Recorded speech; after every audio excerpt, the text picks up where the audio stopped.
Bir anda yer titriyor, duvarlar çatlıyor. Peki ya siz? Ne yapacağınızı biliyor musunuz?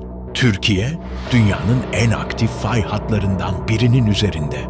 Deprem olabilir değil, olacak bir gerçek. O an geldiğinde saniyeler hayatınızı belirleyecek.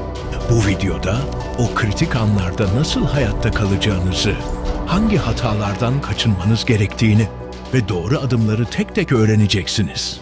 Hazırsanız başlayalım. Deprem, yer kavuğunun sessiz fakat yıkıcı bir gerçeği. Dünya, sürekli hareket dev plakalar üzerinde yaşıyor. Bu plakalar, milyonlarca yıl boyunca yavaşça kayar. Bazen sıkışır, bazen de birbirinin altına dalar. Sıkışma noktalarında enerji birikir ve bir gün, bir anda boşalır. İşte o an deprem dediğimiz sarsıntı ortaya çıkar. Türkiye, deprem kuşağının tam ortasında. Kuzey Anadolu fay hattı. Marmara Denizi'nin altından geçen tehlikeli bir çizgi gibi uzanıyor. Doğu Anadolu fay hattı ise Kahramanmaraş'tan Hatay'a kadar büyük bir risk bölgesi. Bu hatlar 20. yüzyıldan bu yana yüzlerce yıkıcı sarsıntıya neden oldu. Depremin şiddetiyle ölçülür. 5 büyüklüğündeki bir deprem hissedilir ama genelde yıkıcı değildir. 7 ve üzeri ise felaket anlamına gelir. Ancak büyüklük kadar derinlik de önemlidir. Yüzeye yakın depremler çok daha yıkıcı etki yaratır. Sismograflar, depremin büyüklüğünü ve süresini ölçen cihazlardır. Türkiye'de Kandilli Rasathanesi ve AFAD 24 saat boyunca bu hareketleri izler. Erken uyarı sistemleri bazen sadece birkaç saniye kazandırır ama bu bile hayati bir fark yaratabilir. Unutmayın, deprem doğaldır. Tehlikeli olan hazırlıksız olmaktır. Bilim bize depremi durdurma imkanı vermez ama etkilerini azaltma şansı verir. Bu yüzden hem yaşadığınız bölgenin riskini bilmek hem de her an hazır olmak zorundasınız. Deprem başladığında ilk 60 saniye hayat ve ölüm arasındaki ince çizgidir. Bu süre içinde panik yerine otomatikleşmiş hareketlerle tepki vermek gerekir. İlk olarak çök, kapan, tutun kuralını uygulayın. Ayakta kalmaya çalışmak, düşen eşyalar ve sallanan yapılar arasında sizi en savunmasız hale getirir.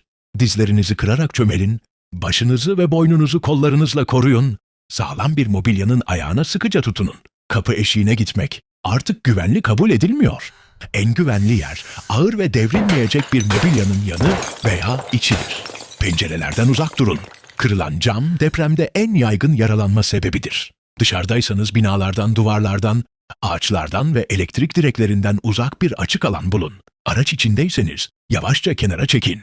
Köprülerden ve üst geçitlerden uzak durun. Araçta bekleyin ve sarsıntı geçene kadar motoru durdurmayın. Sarsıntı bitince hemen dışarı çıkmayın. Artçıların gelme olasılığı yüksektir.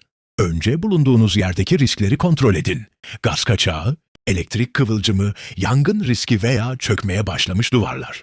Bu kontrol ikinci bir felaketi önleyebilir. İlk 60 saniye yalnızca fiziksel değil, zihinsel hazırlık anıdır. Derin nefes alın, hareketlerinizi planlayın ve çevrenizdekilere kısa, net komutlar verin. Panik bulaşıcıdır. Sakinlik de öyle. Eğer siz kontrollü davranırsanız, etrafınızdaki insanlar da daha az hata yapar.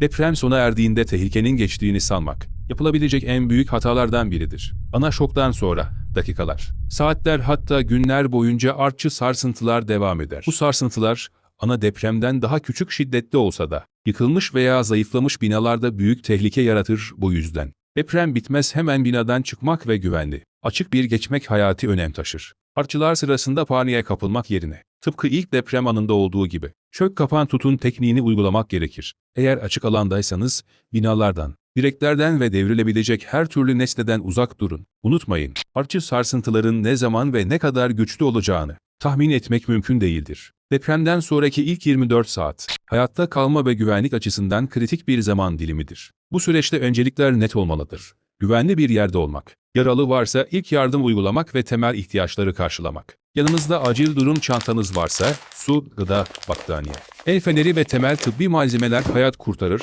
Çantanız yoksa en kısa sürede bu malzemeleri temin etmeye çalışın. Elektrik, su ve doğalgaz hatlarında hasar olabileceği için yetkililer aksini söylemedikçe bu sistemleri kullanmamak gerekir. Ayrıca telefon hatlarını meşgul etmemek için hızlıca acil durumlarda arama yapılmalı. İletişim mümkünse kısa mesaj veya internet üzerinden sağlanmalıdır. Geçici barınma alanları, afet sonrası en güvenli yerlerden biridir. Toplanma alanlarında AFAD, Kızılay ve diğer kurtarma ekipleri tarafından çadır, yiyecek, içecek ve tıbbi yardım sağlanır. Ancak bu alanlara ulaşana kadar sakin, planlı ve dikkatli hareket etmek gerekir. İlk 24 saatte atılacak doğru adımlar hem sizin hem de sevdiklerinizin hayatını kurtarır. Depremi atlatmak yalnızca ilk sarsıntıya dayanmakla değil, ondan sonra gelecek süreci de doğru yönetmekle mümkündür. Depremler yalnızca binaları değil, insan zihnini de sarsar. Fiziksel enkazın yanında bilgi kirliliğinin yarattığı görünmez bir enkaz da vardır. Bir felaketin hemen ardından bilgiye olan açlık artar. İnsanlar hayatta kalmak ve sevdiklerini korumak için cevap arar. Ancak ne yazık ki kriz anlarında yayılan bilgilerin önemli bir kısmı yanlış, eksik veya kasıtlı olarak yanıltıcıdır. Sosyal medya modern çağın en hızlı haberleşme aracı. Ancak hız her zaman doğruluğu beraberinde getirmez. Deprem sonrası dakikalar içinde yeni bir deprem geliyor, şu bina yıkıldı, şu bölgede yardım yok gibi doğrulanmamış haberler hızla yayılır. Bu söylentiler panik yaratır, yardım ekiplerini yanlış yönlendirir. Bazen de insanların hayatını riske atar. 1999 Gölcük depreminde bilgi akışı sınırlıydı. Ancak 2023 Kahramanmaraş depreminde bilgi o kadar hızlı ve yoğun aktı ki doğruyla yanlışı ayırt etmek güçleşti. Kimi zaman bir yardım çağrısı sahte bir fotoğrafla desteklenerek paylaşıldı. Kimi zaman da bir video farklı bir ülkenin felaketinden alınmıştı. Böyle anlarda gördüğümüz her şeyi paylaşmak iyi niyetli bile olsa zararlı olabilir. Panik yönetimi işte bu noktada devreye girer. Deprem sonrası en kritik yeteneklerden biri soğukkanlı kalabilmektir. Panik, akıl yürütme, karar alma ve koordinasyon becerilerimizi yok eder. İnsan paniğe kapıldığında kontrolsüz hareket eder, tehlikeli kararlar alır, başkalarının paniğini de tetikler. Soğukkanlılık yalnızca bir kişisel özellik değil, öğrenilebilen ve geliştirilebilen bir beceridir. Bunun ilk adımı bilgi kaynaklarını süzgeçten geçirmektir. Resmi kurumların açıklamalarını takip etmek, teyitli bilgilerden şaşmamak gerekir. AFAD, valilikler, belediyeler ve güvenilir haber ajansları dışında gelen bilgilerin doğruluğundan emin olmadan hareket etmemeliyiz. Bir başka adım ise dijital hijyen. Acil durumlarda telefon ve internet kullanımı bilinçli olmalı. Gereksiz mesaj ve paylaşımlar ağları meşgul eder. Gerçek yardım çağrılarının iletilmesini geciktirir. Ayrıca aile ve yakın çevreyle önceden belirlenmiş bir iletişim planı olmalı. Hangi kanallar kullanılacak, nerede buluşulacak, kim kime bilgi verecek? Tüm bunlar depremden önce netleşirse kriz anında panik azalır. Unutmayın, doğru bilgi hayat kurtarır, yanlış bilgi ise kaos yaratır. Deprem sonrası hayatta kalma mücadelesi yalnızca fiziksel değil, zihinsel bir savaştır. Bu savaşta en güçlü silahımız soğukkanlılık ve doğrulanmış bilgidir. Deprem ne zaman olacağı bilinmeyen ama kesinlikle yaşanacak bir gerçektir. Bu yüzden hazırlık felaketten sonra değil, öncesinde başlar. Basit ama etkili bir plan hem kendi hayatımızı hem de sevdiklerimizi korumanın anahtarıdır. İlk adım evimizin güvenliğini artırmaktır. Dolapların, kitaplıkların ve ağır eşyaların sabitlenmesi, camların koruyucu filmlerle güçlendirilmesi, devrilme ihtimali olan eşyaların güvenli şekilde yerleştirilmesi gerekir. Küçük görünen bu önlemler büyük felaket anında hayat kurtarır. İkinci adım, aile iletişim planıdır. Deprem sırasında herkes farklı yerde olabilir. Bu yüzden önceden bir buluşma noktası ve haberleşme yöntemi belirlemek şarttır. Telefon hatlarının yoğun olabileceğini düşünerek kısa mesaj ya da internet tabanlı uygulamalar üzerinden haberleşmek daha sağlıklı olur. Ayrıca şehir dışında bir akraba ya da yakın, ailenin ortak iletişim kişisi olarak seçilebilir.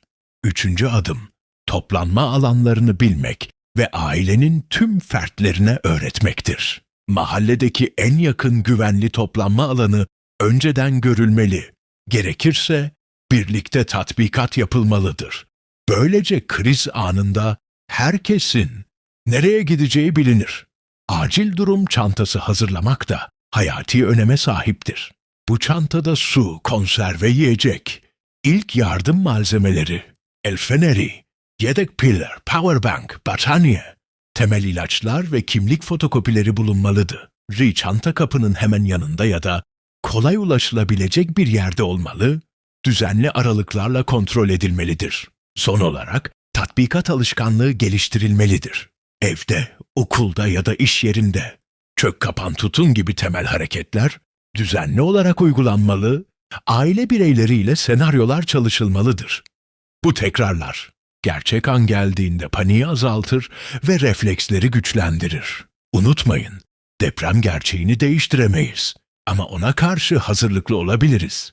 Hazırlık planı yapmak bir tercihten öte, hayatta kalmanın en önemli adımıdır. Bugün alınan basit önlemler, yarın sevdiklerinizin hayatını kurtarabilir. Deprem ne zaman olacağı belli olmayan ama kesinlikle karşımıza çıkacak bir sınavdır. Biz ister hazır olalım, ister olmayalım. Yer kabuğu kendi yasalarıyla hareket etmeye devam edecektir. Asıl mesele bizim bu gerçeğe ne kadar hazırlıklı olduğumuzdur. Tarih bize pek çok kez ders verdi. 1999'da Gölcük'te, 2023'te Kahramanmaraş'ta. Her defasında aynı acıyı yaşadık. Kaybettiklerimiz sadece evlerimiz, şehirlerimiz değil. Aynı zamanda ihmal yüzünden yitirdiğimiz binlerce candı. Peki biz bu acılardan yeterince ders aldık mı? Hazırlık bir lüks değildir. Bir zorunluluktur. Evimizi güvenli hale getirmek, ailemizde tatbikat yapmak, acil çantamızı hazır bulundurmak. Bunlar basit ama hayati adımlardır. Herkes kendi payına düşeni yapmadıkça büyük resimde eksik kalırız. Unutmayalım, deprem sadece binaları değil, toplumların hafızasını da sarsar. Eğer bugün önlem alırsak, yarın yaşanacak felaketleri en aza indirebiliriz. Her birey hazırlıklı olursa, toplum da güçlü olur. Son söz şu, depremi durduramayız. Ama onun bize vereceği zararı azaltabiliriz. Bu sorumluluk hepimizin omuzlarında. Bugün küçük bir adım atın. Ailenizle toplanma alanınızı belirleyin. Acil çantanızı hazırlayın. Çünkü bir gün bu hazırlık sizin ya da sevdiklerinizin hayatını kurtaracak. Deprem, insanın kontrol edemediği bir doğa gerçeğidir.